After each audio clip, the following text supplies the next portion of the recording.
Diet মানেই যে সব খাবার মানে টেস্টলেস বা সিদ্ধ এরকম কোনো ব্যাপার নেই। আর সেরকম যদি খাবার হয় আমার পক্ষে খাওয়া খুবই প্রবলেম, কারণ আমি প্রচণ্ড খেতে ভালোবাসি।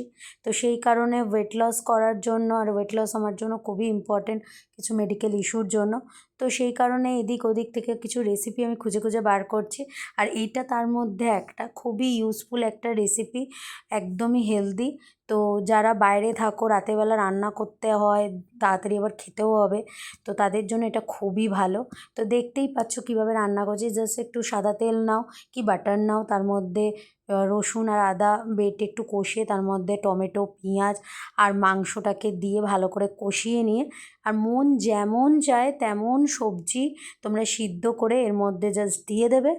আর তারপরে জাস্ট একটু নাড়িয়ে চাড়িয়ে একটু ফুটে উঠবে সবজিগুলো দিয়ে। আর এটাতে যে নিউ জিনিসটা দেখলাম সেটা হলো নারকেলের দুধ।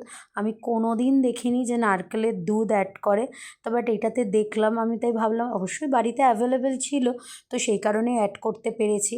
তো অ্যাড করে দেখলাম যে জিনিসটা কিন্তু খারাপ হয়নি খেতে, খুবই ভালো হয়েছিল টেস্টটা। তো তোমরাও একবার ট্রাই করতে পারো। যেটা ভুলে গেছিলাম, চিকেনটাকে একটু গোলমরিচ আর একটু লেবুর রস দিয়ে জাস্ট ম্যারিনেট করে রেখে দাও, দারুণ হয়। এর মধ্যে মশলা বলতে কিছুই না, জাস্ট পিঙ্ক সল্ট আর গোলমরিচ, ব্যাস দেখো রেডি হয়ে গেল। চলো টাটা, গুড নাইট।